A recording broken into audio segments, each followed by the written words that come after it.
Hey, hey, hey. Happy Wednesday. Come on in.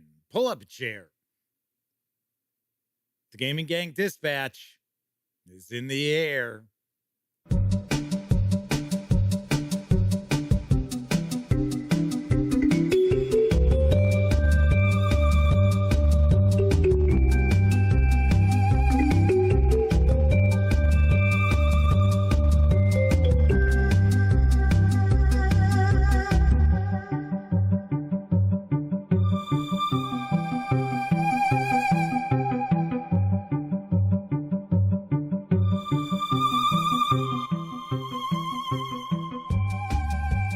Howdy, gang, and welcome once again to the Duct Tape Studios. I'm Jeff McAleer, your host, here at the Gaming Gang Dispatch, brought to you by, shockingly enough, thegaminggang.com, of which I happen to be the founder and editor-in-chief. So welcome aboard. Tonight is Wednesday, July 26th, 2023. It is a War Game Wednesday tonight, and this is live stream number 946.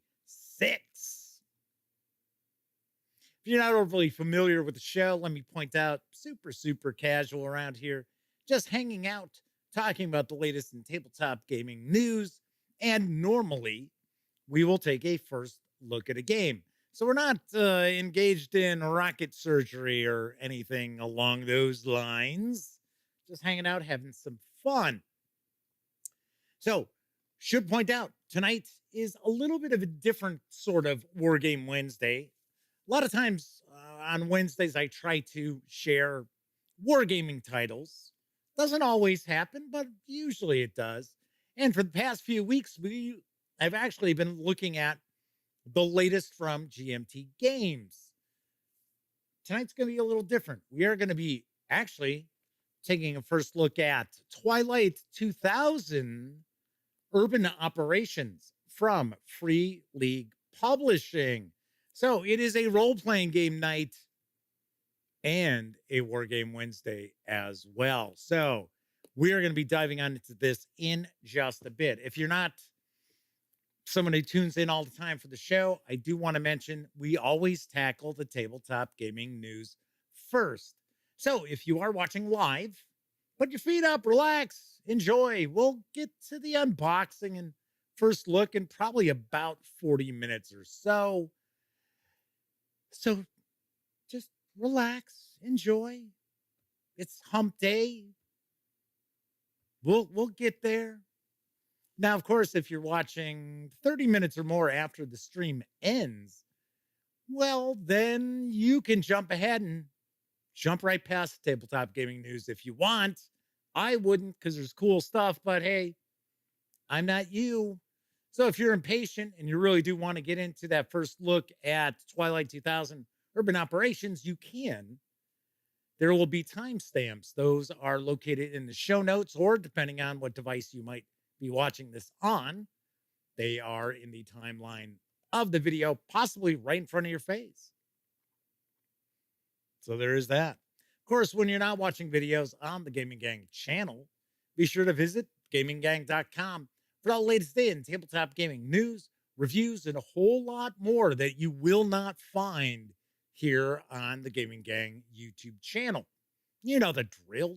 Get your geek on at thegaminggang.com.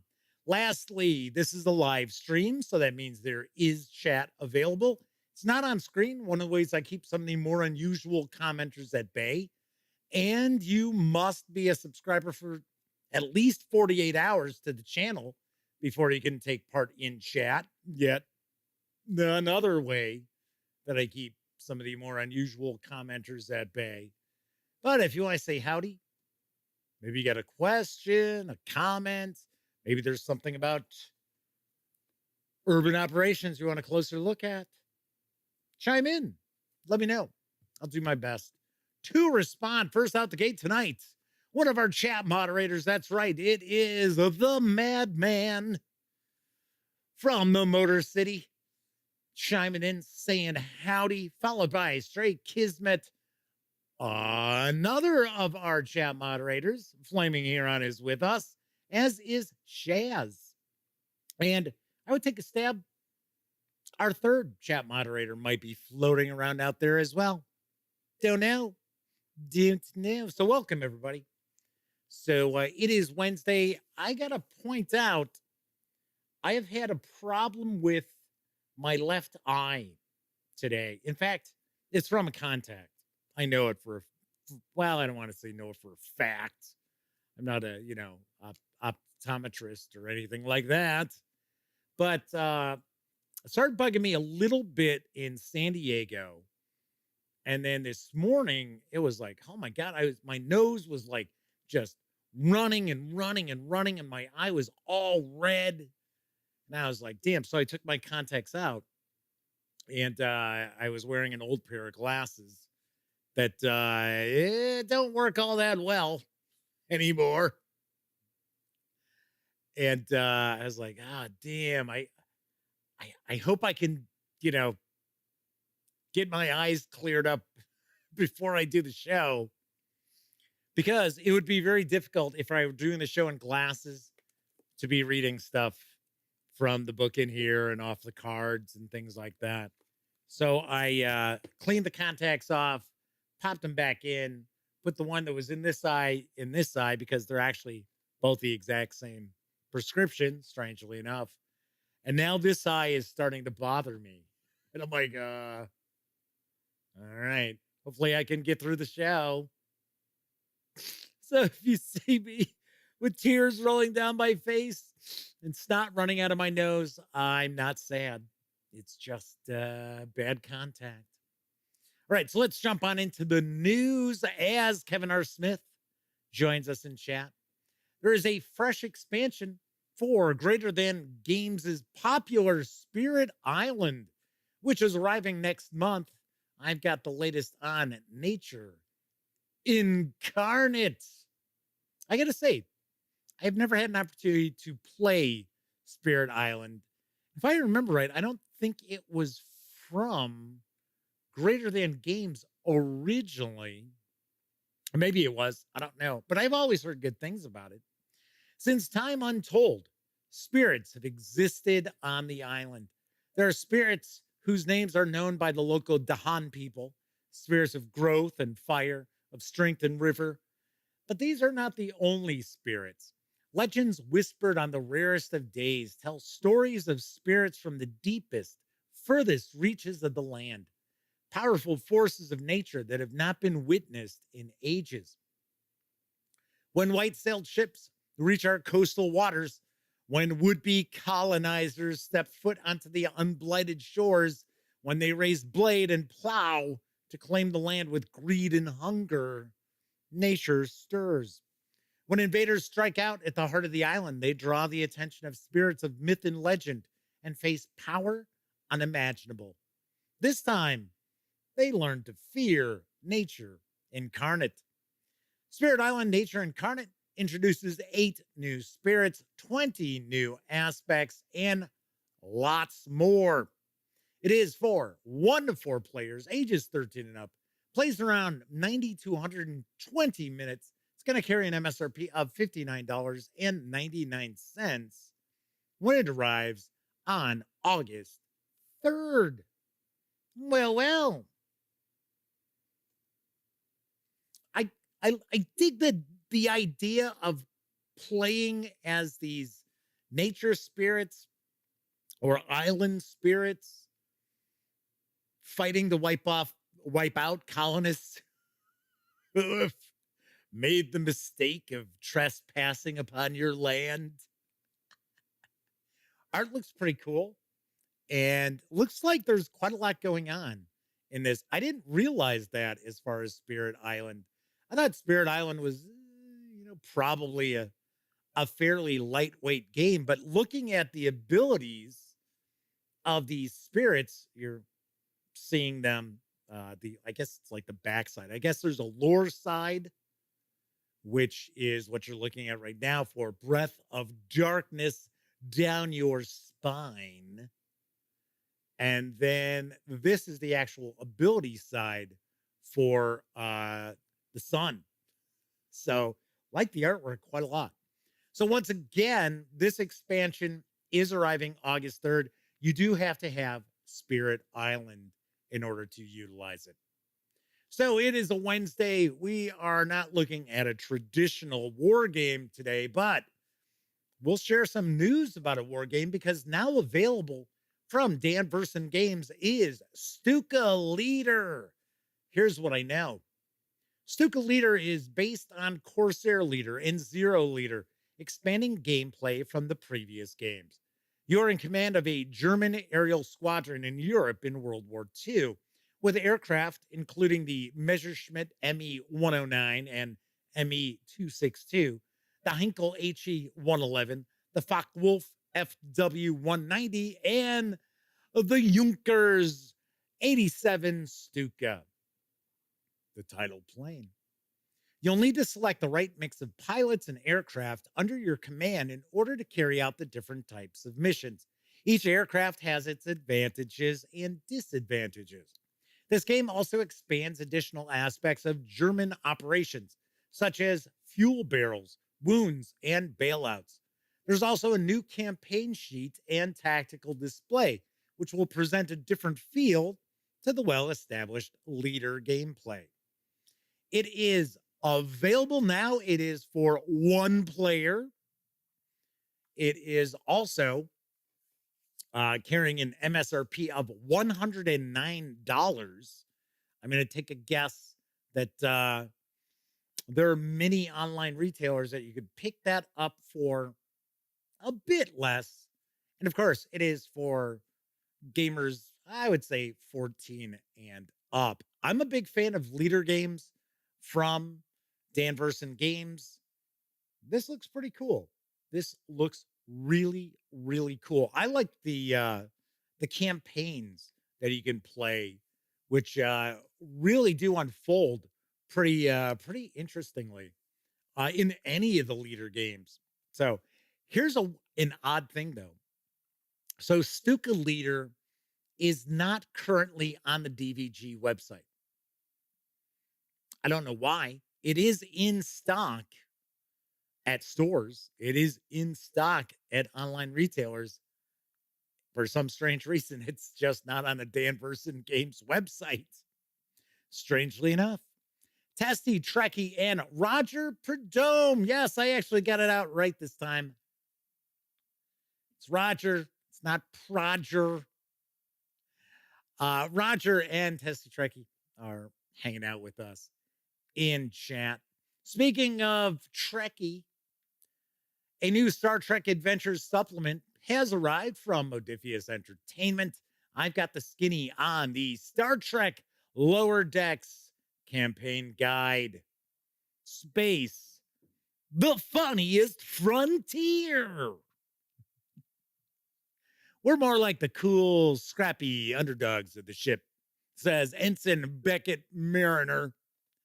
The Star Trek Lower Decks campaign guide expands upon the core Star Trek Adventures role-playing game experience by providing detailed advice on creating junior officers and using them to tell amazing Star Trek-style stories with the fun, irrelevant tone presented in Star Trek Lower Decks.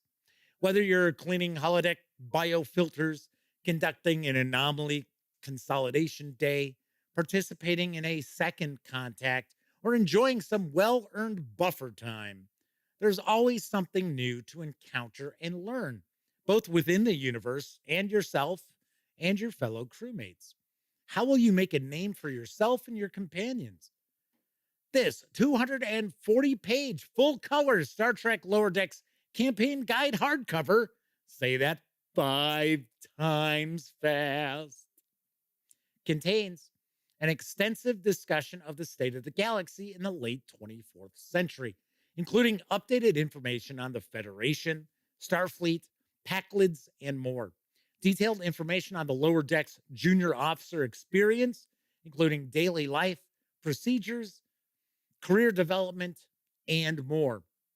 There are new life path options for player characters, including 8 new playable species, including cetaceans, Gorn, Paclids, and exocomps. There are game statistics and graphics for 7 space frames, including the California, Albina, and Parliament classes, and game statistics for over 20 ships from Starfleet and other polities, as well as a selection of ground vehicles. There's new gear, technologies, and creatures, as well as a complete system for creating your own creatures. There's a wealth of advice on game mastering lower deck style campaigns, whether you're playing a Starfleet campaign or one based on another polity. There are more than 50 non player characters who include in your games, pulled from a variety of polities and species. And there's also a 3-part mini campaign which focuses on junior officers that can be adapted for use in other areas of play and with pretty much any other crews. There's even a foreword written by Star Trek Lower Decks creator Mike McMahon. Do want to point out, you do have to have the Star Trek Adventures core rulebook in order to use this supplement. Right now, you can order the Star Trek Lower Decks campaign guide in hardcover, which will include the PDF, for $59.26. That's pretty much that exchange rate thing going on.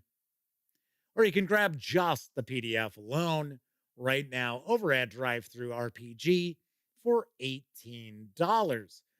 And you do notice I am actually sharing the Modiphius US stores address for a change, as opposed to modiphius.net. I had a couple of people over the past couple of months email me saying, hey, how come you always use modiphius.net? You know, that leads to the UK store. And I'm like, yeah, okay. I'm just not a fan of .us. To me, I find it cheesy and cheap. I used to work for GoDaddy, so way back in the day, back when we were having ads banned from the Super Bowl all the time. So this is very cool. Tessie Trekkie says Lower Decks is the best Star Trek being produced at the moment, in their honest opinion. Flaming Heron says, hey, you know, because people live outside the United States. Yeah, I just like the modiphius.net. I mean, that's, you know, honestly, I don't think there's a modiphius.com. I don't know if this is a fact. I just kind of have the impression this might be the case because somebody forgot to renew it and somebody snagged it up. And Chris Birch and the rest of the team over at Modiphius Entertainment probably said, you're not going to hold that hostage. Probably were like, yeah, we got like $20,000 for it. I was probably like, you know what? We already have .net. Just go buy the .us and the hell with you. Wild Hunter is with us once again. Good to see you again. Let's continue with the role-playing game news because there's a new quick deal which has arrived over at Bundle of Holding. It features releases from Hydra Cooperative. I've got the deets on the deal. Adventure. This Hydra Cooperative quick deal gathers tabletop role-playing supplements and modules designed by the talented creators in the Hydra Cooperative Publishing Alliance. Drawn from 5 early Bundle of Holding offers from 2015 through 2020, these inventive and strikingly packaged titles show graphic inspirations ranging from Art Nouveau to pulp magazines to Atari game cartridges to Gold Key comics. And the modules themselves are just as flavorful. Face a zombisticon during the Yamber Soldier Bear pilgrimage across the slumbering Ursine dunes. Dodge mile-long grubs and bone grinders outside the biotransmogrification vat complex of the Eld. Visit the prismatic peak of Mount Gigaw in search of the Whim Wham Stone, Run scams and con games with Franisek the Checkered Mage or Jarek the Nagsman at Marlinko's Ebon Horse Fair. Save the village of the Gleaming Fins people from Scullifants, or the immense pale crocodile called the Bachelor. What ho! Frog Demons. For just $14.95, you'll get all the OSR rulebooks and modules in this collection, which carries a retail value of $74.50 as DRM-free PDFs. Chris Kudelik's source books and modules set in his weird-infested Marlinko Canton, a Slavic myth-inspired acid fantasy world of Murkakian extra-dimensional incursions, Vancian swindlers, and petty bureaucrats. Slumbering Ursine Dunes, fever-dreaming Marlinko, plus its free map pack, Misty Isles of the Eld, the Hex Crawl, What Ho! Frog Demons, and the collection that started it all, the Hill Canton's Compendium 2. From another Hydra stalwart, Trey Causey, comes The Strange Stars OSR rulebook and its companion game setting book, the Pulp Era rulebook Weird Adventures and its free Weird West companion Strange Trails, and a deceptively whimsical foray into a wild magician's mad magic mansion, Mortzen Gerstenstern, whatever the hell that is. That rolls off the tongue, doesn't it? The Mad Manticore of the Prismatic Peak, Zedex CU's Malay-themed sandbox module about river exploration, horrific eternal bargains, and a very hungry crocodile, Lorne's Song of the Bachelor. You can grab all of these through August 2nd. There is no charity or anything that is going to benefit from this. But I have to say, this is kind of, I don't know, like a greatest hits from Hydra Collective, because I'll be very honest, I haven't seen any of these, but I have heard about every single one of these, especially the ones that I am sharing images of. But I mean, I have heard great things about What Ho! Frog Demons, as well as the Lorne Song of the Bachelor, Slumbering Ursine Dunes, Fever Dreaming Marlinko. I mean, this is all just absolutely excellent, top-notch stuff. So even if you only wanted 2 of these, you're still going to save some money because it's only $14.95. And that is not the current threshold price. That is the price. On to the last news piece. Now available in print over at Exalted Funeral is Barkeep on the Borderlands from Prismatic Wasteland. Here's the lowdown on this systemless adventure. What if carousing in fantasy taverns were its own adventure? Barkeep on the Borderlands is a bar-hopping fantasy adventure amidst Mardi Gras-like festivities, including 20 detailed pubs and dynamic drinking rules. Barkeep on the Borderlands flips the script on the tired trope of starting in a tavern. In this adventure, players explore the many taverns of the keep in search of a missing antidote, getting into shenanigans along the way. Next person I hear say shenanigans, I'm going to pistol whip. Or worse to that effect. Meow. The pub crawl is like a dungeon crawl, but with bars and streets instead of rooms and corridors. This adventure includes 20 detailed taverns with unique premises like a speakeasy run by cultists, an undead dance club, a gambling den for kobold gangsters, or a cozy bar in a witch's cottage. There are 36 character backgrounds for potential pub crawlers, 5 intertwined factions vying for control of the keep, including a wizard academy, a cult of chaos, and an NGO run by goblins. There's a timeline detailing a precarious political situation that the players can interact with and disrupt. There's also over 100 full color illustrations, with some on every page. There are even a grand total of 100 random tables with 745 total results to facilitate endless sessions of adventures in a fantasy city. This 60-page digest-sized zine is available over at Exalted Funeral for $25, which will get you the PDF as well.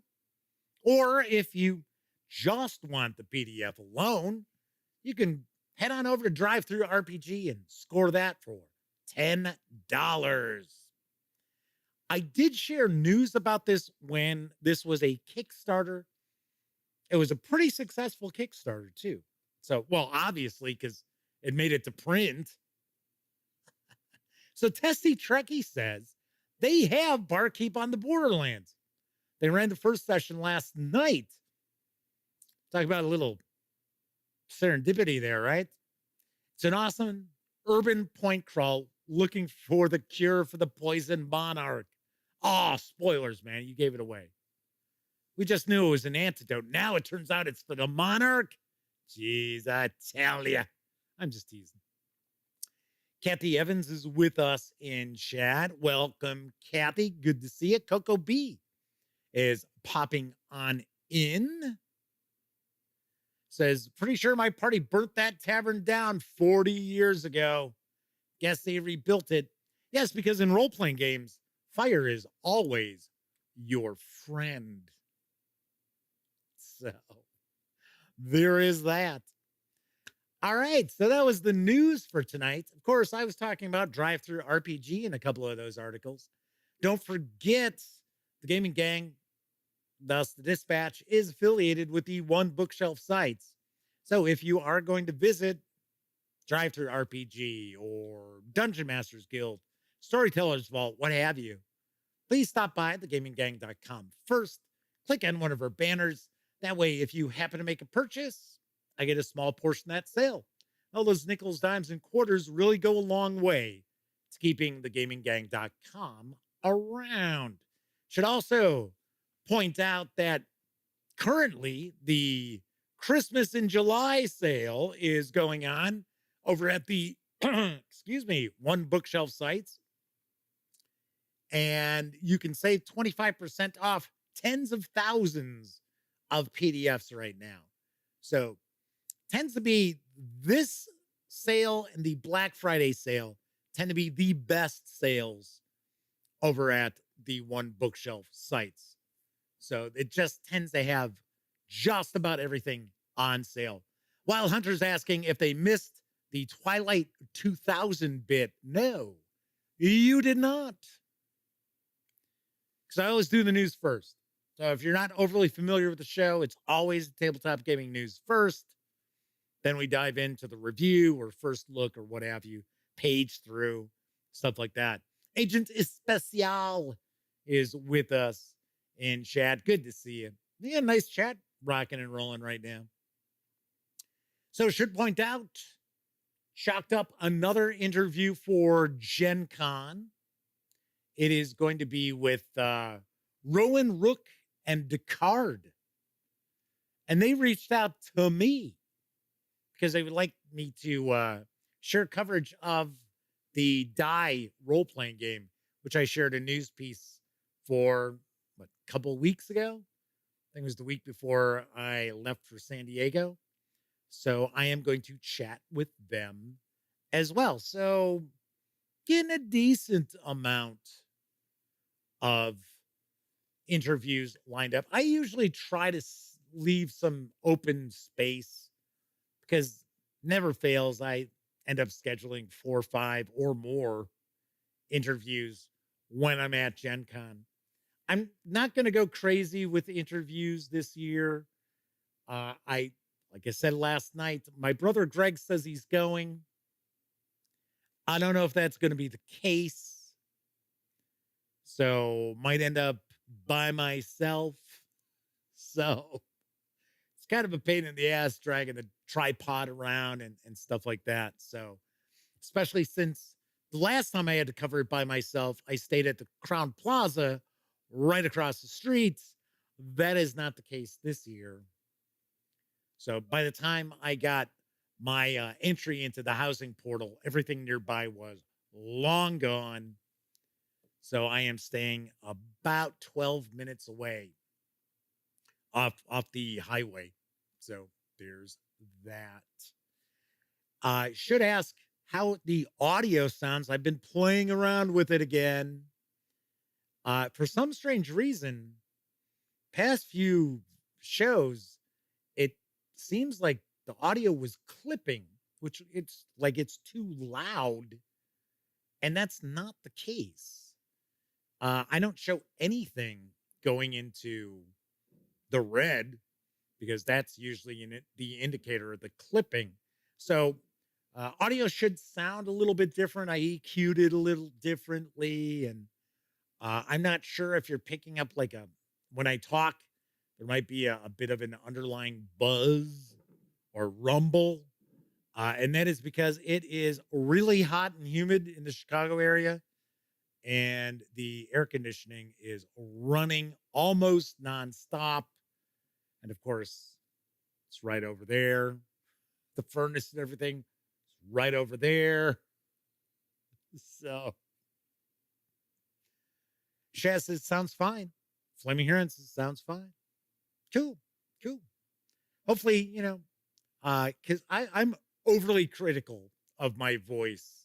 So I'm always like trying to tweak. All right, okay, got to DS it a bit. I sound a little honky. Now today I sound way more nasally than I probably normally do because I am having the sinus issue because of the contact nonsense. So Straight Kismet says the weather is also sapping the internet. Yeah. Good thing there's no global warming. Good thing climate change is a hoax.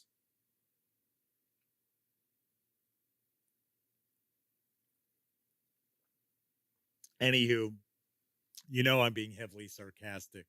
So, all righty.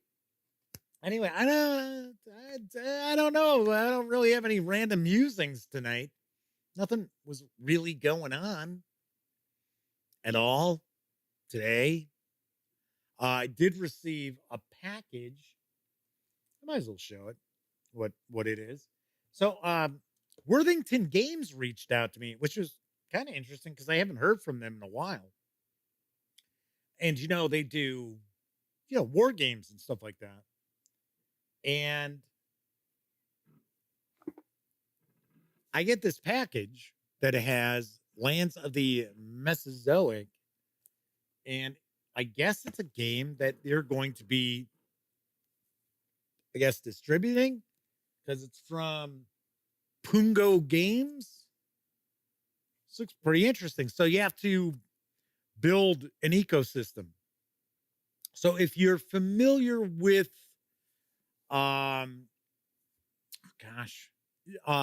Evolution, isn't that what it's called? The game from North Star Games. Yeah, it's Evolution.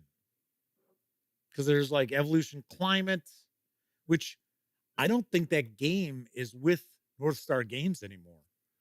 I think it is moved on. I don't know what's going on with North Star Games. I don't think they really have much around anymore, which is too bad because Luke was a good guy, or I'm sure he's still a good guy. It was a nice guy. But so that arrived today. So I was like, cool, nice. So we will be looking at that in the relatively near future. Hey, my buddy Scott Weagle is chiming on in. It's been a while since we saw Scott. Good to see you, Scott. So anyway, that's what's cooking here. Like I said, not much of a random musing section of the show tonight, but that's okay. That'll allow us more time to focus on Twilight 2000 urban operations. Scott's familiar with Twilight 2000, at least from back in the day with GDW. And this is, I know I'm showing the back. this is loosely based on Free City of Krakow. It's pretty cool. Pretty cool. So we're going to be diving on into that in just a few moments. But of course, I think it's time for a brief intermission.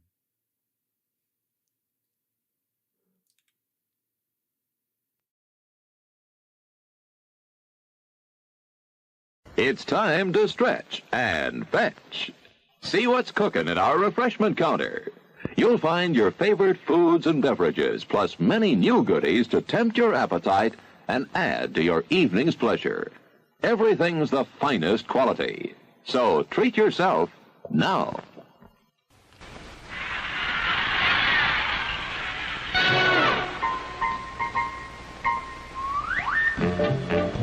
Schmidt, one beautiful beer.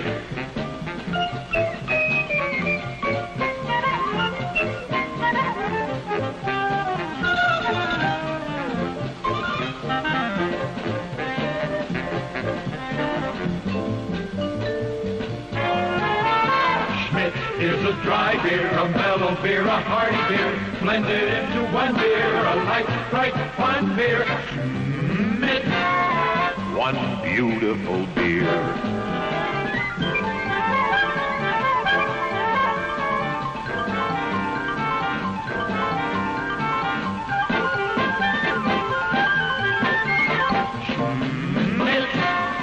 Beautiful. One beautiful beer. Coffee break? Want a cup of Wilkins? No, thank you. Now all our workers drink Wilkins.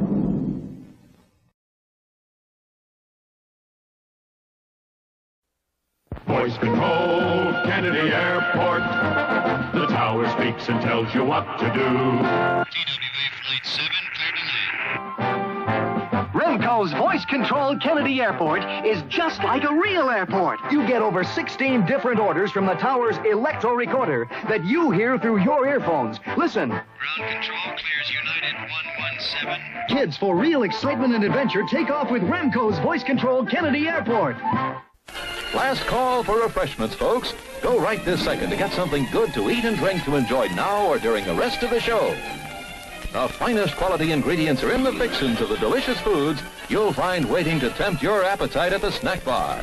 Extra special good hamburgers, wonderful donuts, ice-cold thirst-quenching drinks. Pizza generously sliced, steaming hot, fresh coffee, ice cream in many flavors.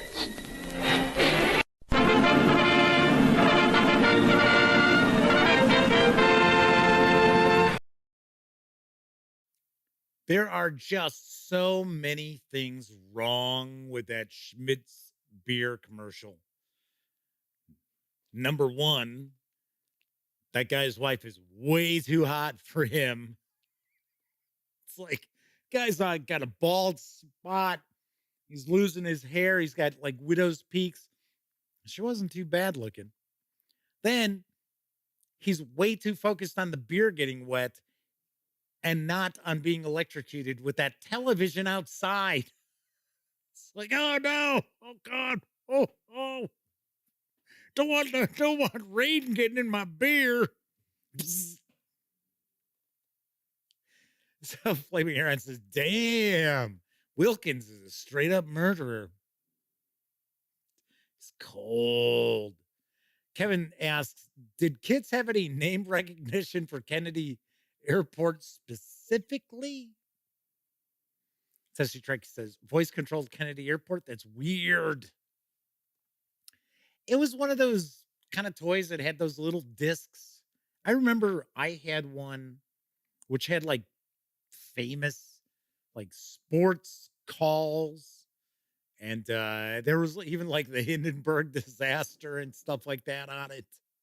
And they were discs about this big. So, and you would just pop it in this player and it could play maybe 2 minutes. So I thought it's kind of an interesting toy. So my buddy Scott points out that he was a game master for the first edition of Twilight 2000. Wanted to pop in and see what's going on with this fourth edition. So tonight we're going to be diving on in, taking a first look at Twilight 2000 Urban Operations from my friends over at Free League Publishing. It is written by Tomas Härenstam and Chris Leitz, with artwork provided by Nicholas Brandt and Gustav Ekelund. I'm sure I screwed up just about everybody's name there, except probably Chris Leitz, although it's probably Lides. Be like, duh. This box set expands on the Twilight 2000 role-playing game. It does carry an MSRP of $39.99. You can grab the PDF, which DriveThruRPG indicates it's 96 pages. I think it's longer than that because the book that's in this box, I think, is 96 pages. And then we've got all these cards and stuff like that. But you can get the PDF normally for $19.99 over at DriveThruRPG. Right now, with that Christmas and July sale, it is $16.99. So let's swing on over to the other camera, because here I've got Urban Operations. So let's get the shrink wrap off of this. So this is about an inch deep box. If you didn't catch my first look at Twilight 2000, which I was actually the first outlet to share this, you may recall, because I got the only copy that was at Gen Con. Fine folks over at Free League gave me the first copy and I shared it. So this is packed. So it uses cards. We've got different manuals. We've got our special dice. So there's a lot inside this box. Do also want to point out, you may be hearing some like sounds like that. I don't know if you heard that. We've been working on the deck and back. So I don't have to work on the deck when I'm doing the show. Tessie Trekkie points out it's a very dense box full of stuff, full of good stuff. Although I did point out when I did my review that, oh, look, candy.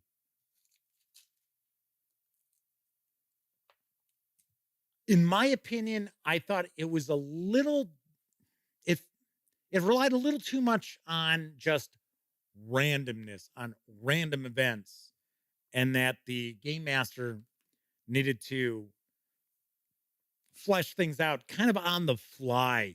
And I think that's actually being addressed a little bit with this. So it looks like this is just packed with goodies once again. So we've got our book. We've got our urban operations. Oh, you know what? We didn't even look at the back. Yeah, that's okay. So we've got some maps.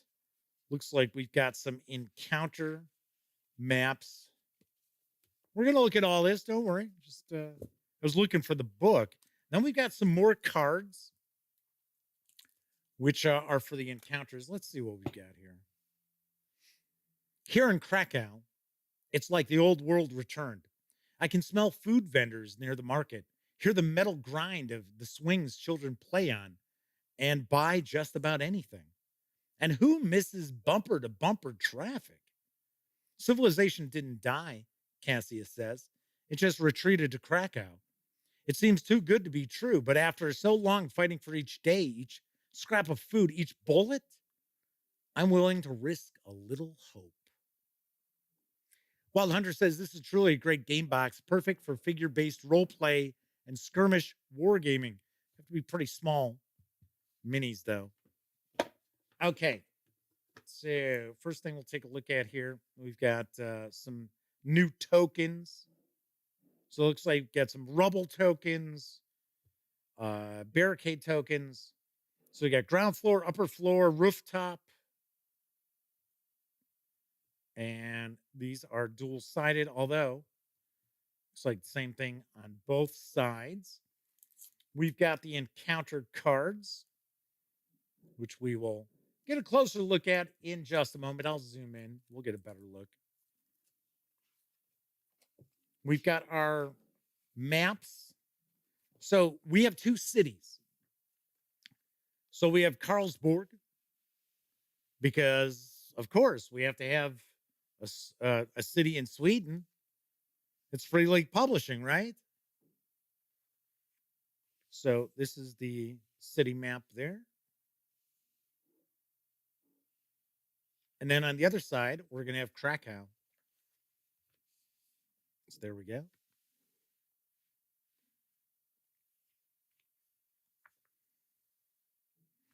And each of these sites have a map legend. Looks like we've got a good number of encounter maps. This was something that really stood out in the Twilight 2000 box set. Now, there has not been a ton released. In fact, I got to be honest, I think Urban Operations is the first release from Free League Publishing, but there have been some releases through third-party publishers for this 4th edition of Twilight 2000. So here we've got, almost looks, I was going to say almost looks like a castle, but it's not. But it is a complex, we can see. And then one of the interesting things, too, is a lot of times with these encounters, like the encounter deck, they are tied into these maps. So Game Master's Hobby is with us, saying they're glad they're not too late for the main event. No, we haven't even gotten into the book yet.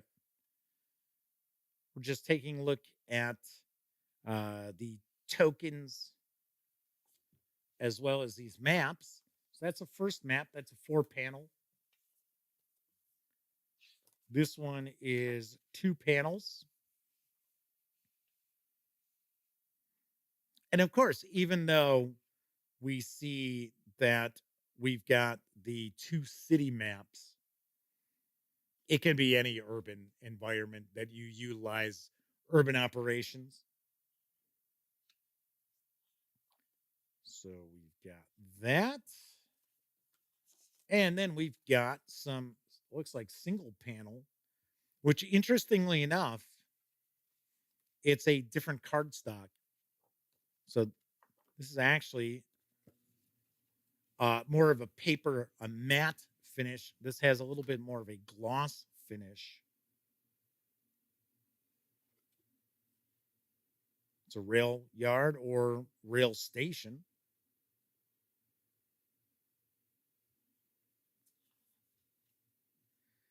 This looks like that could be a stadium. Jack Hanks is with us. Good to see you, Jack.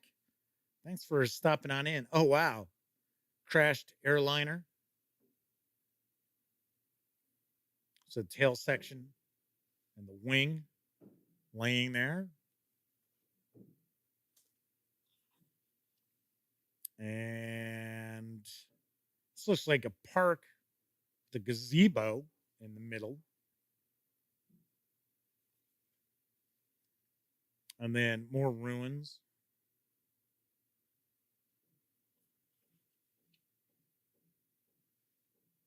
I really like these encounter maps.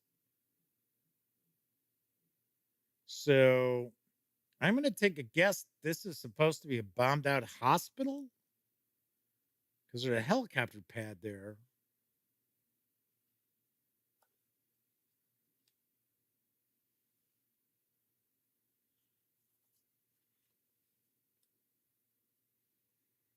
Maybe a factory complex. Game Master's Hobby says, I love what Free League's doing with Twilight 2000.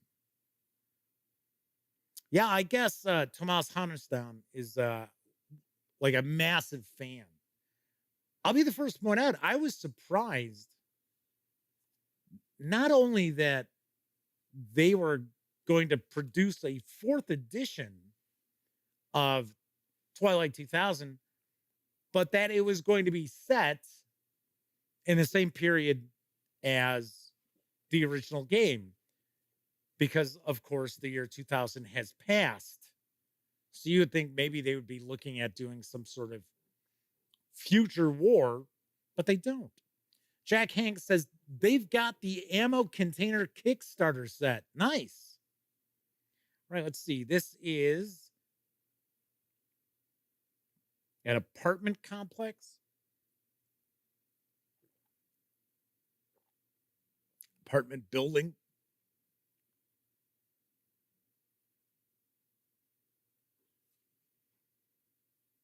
And then it's a bar.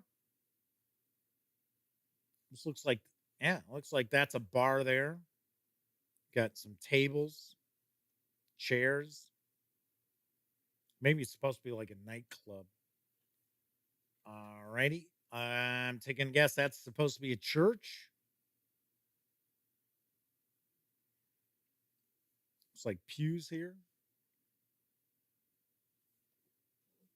And then kind of a kind of bombed out, maybe like warehouse. So it looks like these are stacks of crates or boxes or something. This is the last one. It's the last of the encounter maps. And that looks like an office of some sort. And on this side, we have got, looks like more housing. Nice. So quite a lot of encounter maps here. And we've got the book. So let's kind of flip through. Of course, keep in mind, we're not going to look at each and every page. And I always like to point out that the fine folks over at Free League Publishing were kind enough to provide me with this review copy. But of course, neither I nor anyone else affiliated with the Gaming Gang has received any sort of compensation for me to share this coverage with you. And these days, it's important that you know that. All right, so you've got playing in cities, city rules, urban encounters, city factions, urban plots. We have some scenario sites. So the big playground, the church, the power plant, and the bunker. And then we've got a couple of appendices. One is Krakow, the other is Karlsborg.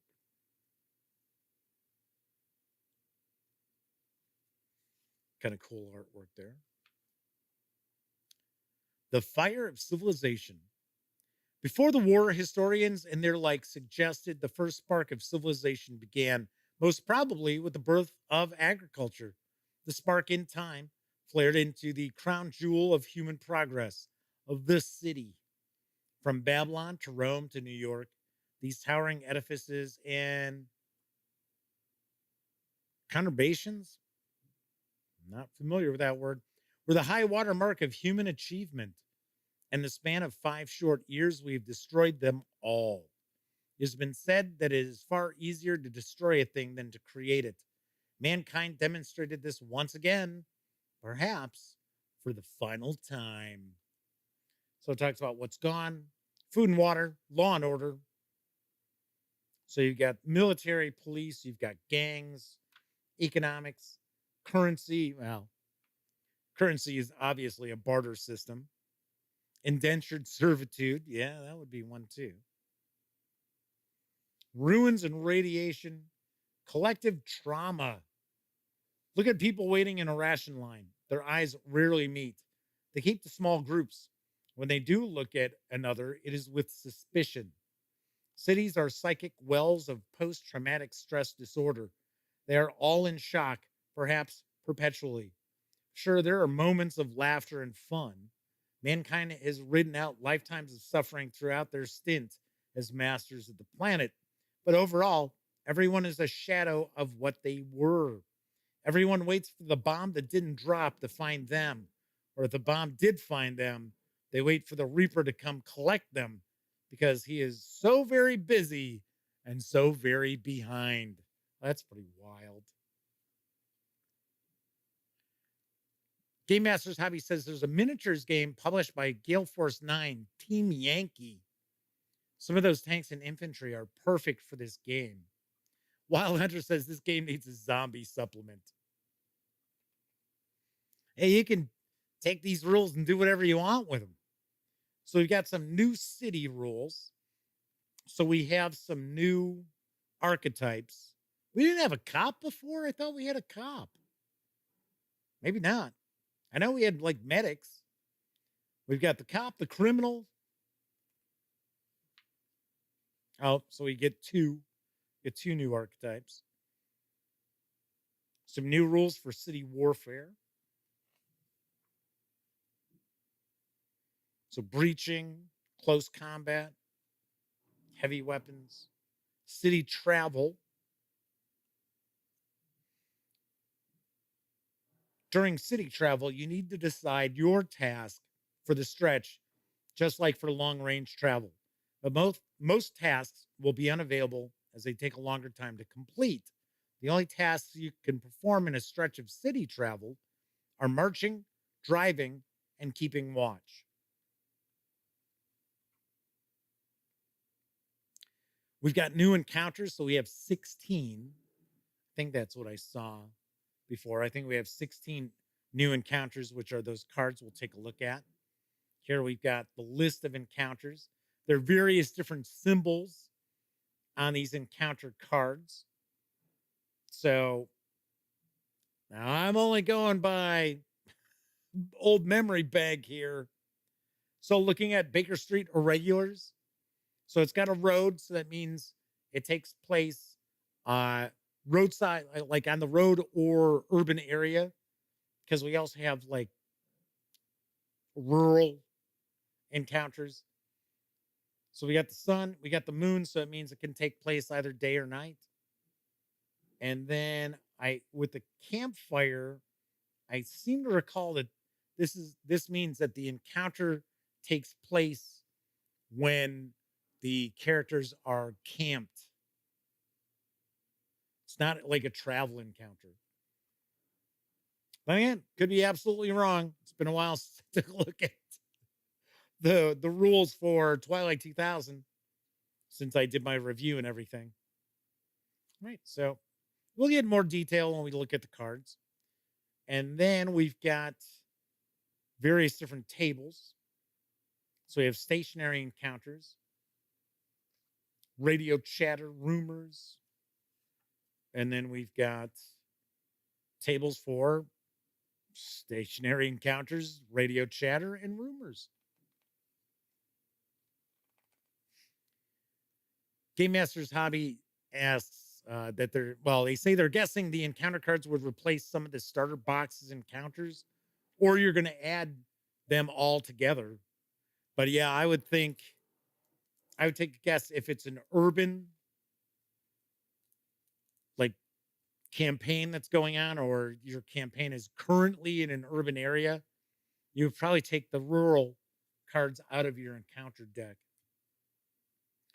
So we've got the Free Polish 6th Brigade, giving us our factions here, I think. The World Health Organization, the Life Regiment Hussars. So we've got urban plots. So I think the plots is what I was talking about when I did my review of Twilight 2000, that I felt that it was just a little too focused on just random events, and that the GM had to kind of weave a tapestry of a story together from these events.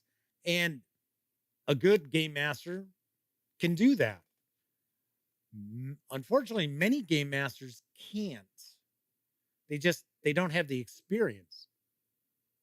And that's actually something that I've talked about with other gamers out there, is that, in my opinion, if you don't read fantasy, if you don't watch fantasy, how are you going to run a fantasy role-playing game? You don't know the tropes. So same thing with this. If you have not watched like war movies, modern era, especially war movies or post-apocalyptic films or books, how are you going to put this together? Because it doesn't hold as much meaning. Just my opinion. So it looks like we've got a variety of different plots. Now, I seem to recall we had plots in the box set. The Man Who Would Be King. Nice. So is that guest starring Sean Connery and Michael Caine? So let's see. Take a look. I love that movie. It has not aged especially well. It moves a lot slower than I remember because I watched it about a year ago. I was like, oh well, I thought it was a little faster paced, but it's still great. It's still excellent. Ian Thompson is joining us, saying nice things about me. Thank you. Thank you very much. So, saying cheers from Biggleswade, England. I don't know if I pronounced that correctly, but welcome, Ian. Thanks for taking time out to join us live tonight. So, saying they just got home late from a flight from Spain. So they're getting to check out the show live. Well, very cool. Glad to have you as part of the gang. So we've got Operation Reset. Tell you what, let's read one of these or part of one of these. So we've got The Man Who Would Be King has Life Regiment Hussars, the KGB, the GRU, the CIA, and the Admiral are the factions. Scenario cites the rail yard and the school. Says, note, this plot is connected to the town of Carlsberg, but it can be adapted for use at other locations. The war drastically changed life for everyone, but for some in stranger ways than for others. Count Karl Friedrich Johann Wilhelm Bernadotte was a Luxembourgish winemaker who also happened to be the second cousin of the Swedish king. He did not pay much heed to his royal blood before the war, at times even suspected of using it for financial gain, such as when he officially adopted an adult German man to grant him a princely title, supposedly in return for money. Prince Gottfried became a close friend and confidant of the Count. Shortly after the Soviet invasion of Sweden in 1997, the entire royal family disappeared. Most presumed them to have been killed or captured, but nothing was ever confirmed. Count Karl Friedrich, I always like saying Friedrich, realized that he was most likely the heir to the Swedish throne. Okay, so this is sounded pretty wild. See, now this I could see really putting together as an ongoing campaign.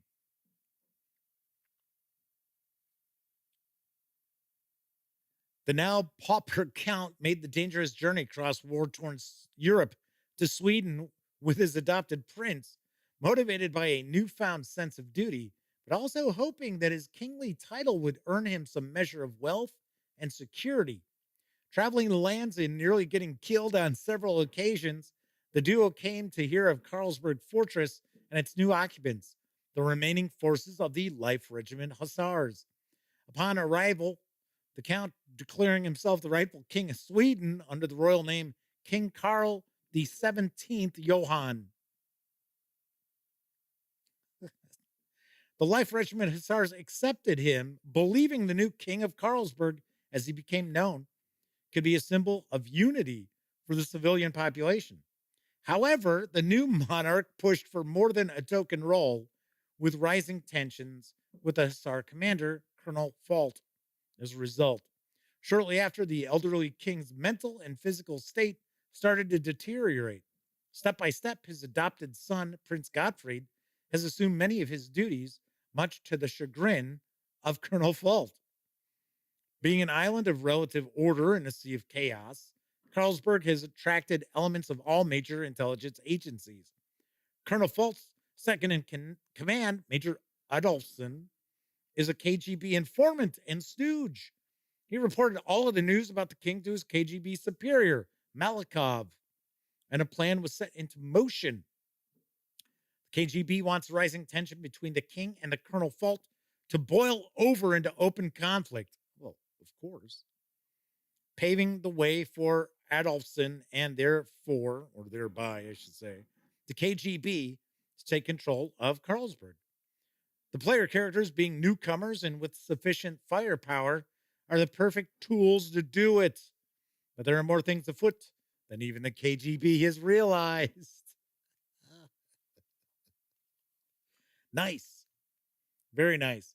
So, one of the things that I had heard, well, I'll take a look at the back of the box because I never read what's included. But I remember one of the rules additions, I think, in this book was to make it far easier for you to create campaigns. Whereas a lot of times, what was in the core box was more suited to one-offs or maybe a few scenarios tied together. So it looks like this is... oh, these are the scenario sites. And we have adventures to go with those scenario sites. Oh, so that means we'll have quite a few here.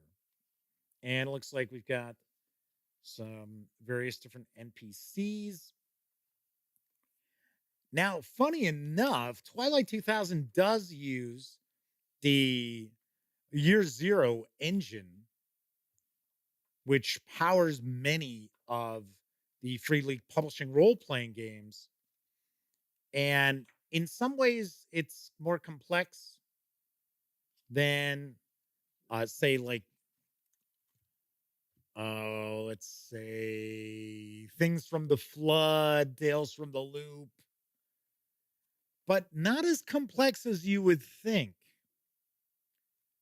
So as you can see, these stat blocks for these NPCs, this is it. This is pretty much the stat blocks. And for your player characters, that's about right for them too. Wild Hunter said, just bought this box. I can't wait. Should also point out, if you watch the show, if you watch any of the videos on the Gaming Gang channel, and anything you see leads you to make a purchase, let that publisher know, because you'd be amazed how many publishers have absolutely no idea how the word gets out about their products. So, and it goes a long way to keeping me in their loop. It really does. All right, so that is the book. We've got, I was going to say, it wrapped up with the appendices, and it looks like they're a few pages long. So it looks like each of the cities gets maybe about 8-10 pages devoted to them. It looks like there's actually a lot packed into this book, to be very honest. Okay, so we're going to zoom in. And we're going to have to get our focus here. Thank you. It's like pressing the back focus button, and it's like, okay, so why is that getting blurry? Jack Hank says they bought the Pendragon starter set because of my unboxing. I did a review as well. So, but yeah, you would definitely, if you have a chance, I always recommend just, shoot them an email real quick. Say, hey, just want you to know I picked up XYZ, like, say, the Pendragon starter set, because I saw Jeff with the Gaming Gang. Or you can even just say the Gaming Gang coverage. So let's see what we got. So we got the burning building. A building burns along this road. Well, I guess having it titled Burning Building gives you that that idea. A man frantically tries to rescue objects from inside. If the PCs help, he'll split his belongings with them. If they pick on their own, he becomes irate, but does not fight them. Inside the house, an intensity sea fire rages. And then there's a little bit more there. So we've got robbery, sniper, dying spy, gang. Here's those Baker Street irregulars we saw. And you'll notice that these cards do have a number and a suit. So I do believe that what you would do is you would replace this card from the deck that's in the core box. Taking a stab. Sarah D has been hanging out with us tonight. So she said it's time she found her bed.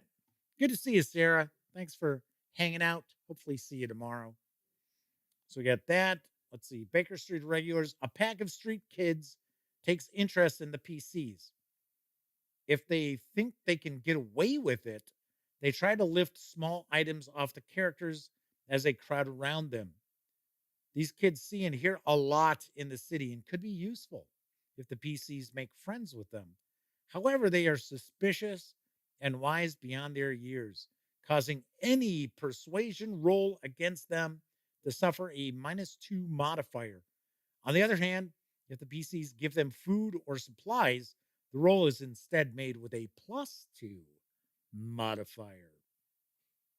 Wild Hunter says you could easily adapt this box set to the US or UK or any urban environment. Yeah, you could easily use Twilight 2000, the core box, right?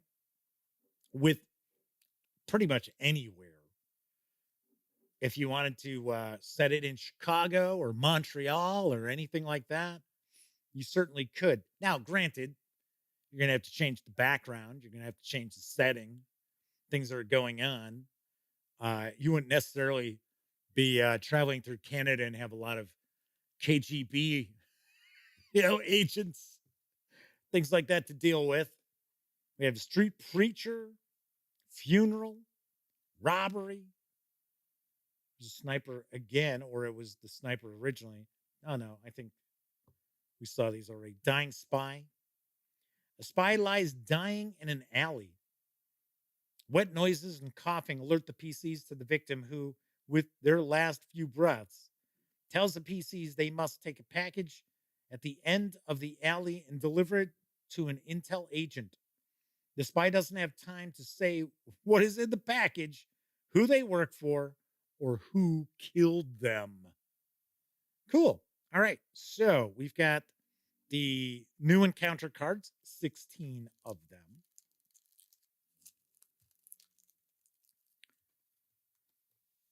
Let's grab this box back.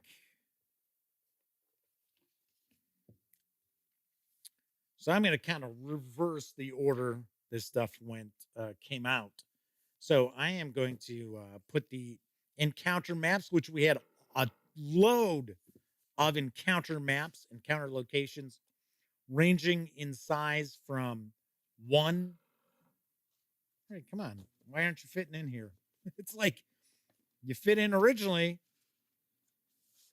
I think it's that's, well, maybe it's that big fold-in map. Well, that's a tight squeeze in this here box. So we've got all the various different encounter maps, and we have ranging from the single panel to 4 panels, all dual-sided. We've got the dual-sided map of Krakow, as well as Carlsberg. And I will point out that this map, it's a paper map, but it has been treated. So this should hold up pretty nicely. We've also got the 96-page Urban Operations book, those encounters, as well as the tokens.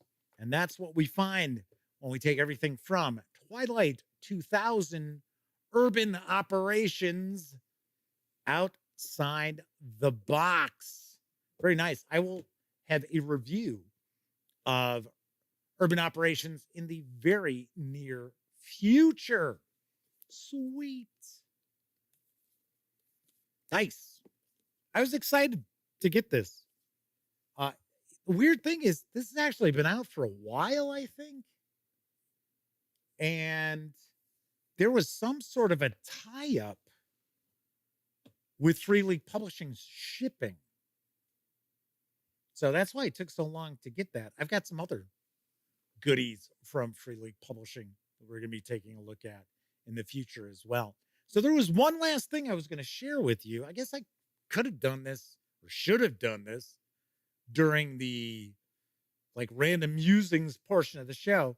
I had a couple of people email asking if they could get better looks at these two kid robots plushes. So hold on.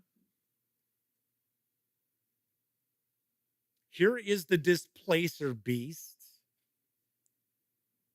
In fact, this was the last Displacer Beast that Kid Robot had at San Diego Comic-Con. So I don't have a tag on it. So this is our Displacer Beast, and he's got a little mouse in his mouth. And so if you have cats, you know what that means. When they bring you little goodies like that. So that is the Displacer Beast. And then we got the Owl Bear. So this is the Owl Bear. He's got his little wings. So there we go. We've got that. And they also had, because I think this is wave 2 other plushes. Because I think I could have swore I remember they did a Mimic. They didn't have him. They only had this second wave. So they had these two. They also had a Beholder, but it was pink. And I didn't really care for the look of it. And then there was the Demogorgon, which really only looked like a 2-headed monkey. So I liked these two. So I picked these up. And they were $19.99 each. So Wild Hunter had to take off. Good to see you. Hope to see you again. Game Masters Hobby asked if I'm going to Gen Con. Yes, I am. I will be at Gen Con. As I mentioned earlier in the show, my brother is supposed to be going with me because my best friend Elliot Miller just can't arrange that time off. It was either San Diego Comic-Con or Gen Con. He went with San Diego Comic-Con, and I understand why. So, I mean, that's more like a vacation as opposed to going from the Chicago area to Indianapolis. But Gen Con's my convention. That's my favorite convention year in, year out. But I get the impression I might end up doing it alone again. Did that 2 years ago. I mean, I got it done. Thing that made it much easier was I was staying across the street at the Crown Plaza, which is not the case this year. Because by the time the housing portal opened up, I couldn't get anywhere near the convention center. So yes, I will be there. And I believe there are a couple of folks who follow the Gaming Gang who watch the Dispatch who are going to be there as well. So, and they're like, hey, if I see you, I'll say hi. Or they want to hang out, which is cool. Cool with me. Because once the exhibit hall closes, normally Ellie and I go grab some adult beverages, have some dinner, and then we play some games. Kevin's going to be there. That's right. But Kevin's working. Kevin's going to be demoing. So for a small publisher there. So, all right. Very cool. So tomorrow night, we are going to dive on in and take a look at the 2023 edition of Tome of Beasts 1 from our pals over at Kobold Press. And we are not going to be looking at the pocket edition because I can't read that print. It's too small. I have the hardcover behind me. So that is what we're going to be taking a peek at. And I will be giving away the pocket edition. That's right. Yes. So be sure to tune in tomorrow because I'll tell you how you can get in the running to win this. If you watch the show all the time, you probably already have a pretty good idea. But I am also going to be giving away a PDF copy of Tome of Beasts 1 2023 edition to somebody watching live tomorrow night. So some goodies on the horizon. All right. So that is it for this time out. If you like the video, by all means, please give it a quick thumbs up. Subscribe to the Gaming Gang channel if you haven't already. And if you do subscribe, ding that bell because it'll not only let you know when the Dispatch streams live Tuesday, Wednesday, and Thursday evenings right here on YouTube at 7 p.m. Central. Also let you know when I upload other videos, such as my upcoming review of what we just looked at tonight, Twilight 2000, Urban Operations. And of course, when you're not watching videos on the Gaming Gang channel, be sure to visit gaminggang.com for all latest in tabletop gaming news, reviews, and a whole lot more you will not find here on the YouTube channel. Come on, you know the drill. Get your geek on at thegaminggang.com. If you were watching live, thank you very much. If you were watching live and took part in chat, tip of the cap to you with my Gen Con hat from last year. There's a theme, right? Usually I swap hats out all the time. I'm wearing this one this week, prepping for Gen Con. Anyway, if you watch live, took part in chat, thank you very much, because not only are you keeping me company, you're also keeping each other company while I'm taking a look at stuff and reading the news pieces, things like that. But of course, I know not everyone gets an opportunity to watch live. Doesn't matter if you're watching live or on Memorex. Thank you very kindly for taking time out of your busy life to watch any of the videos on this channel. Enjoy the rest of your morning, afternoon, evening, whatever time of day it is in your neck of the woods. I will be back tomorrow. And here's hoping all of you out there get to enjoy plenty of great gaming with your gang.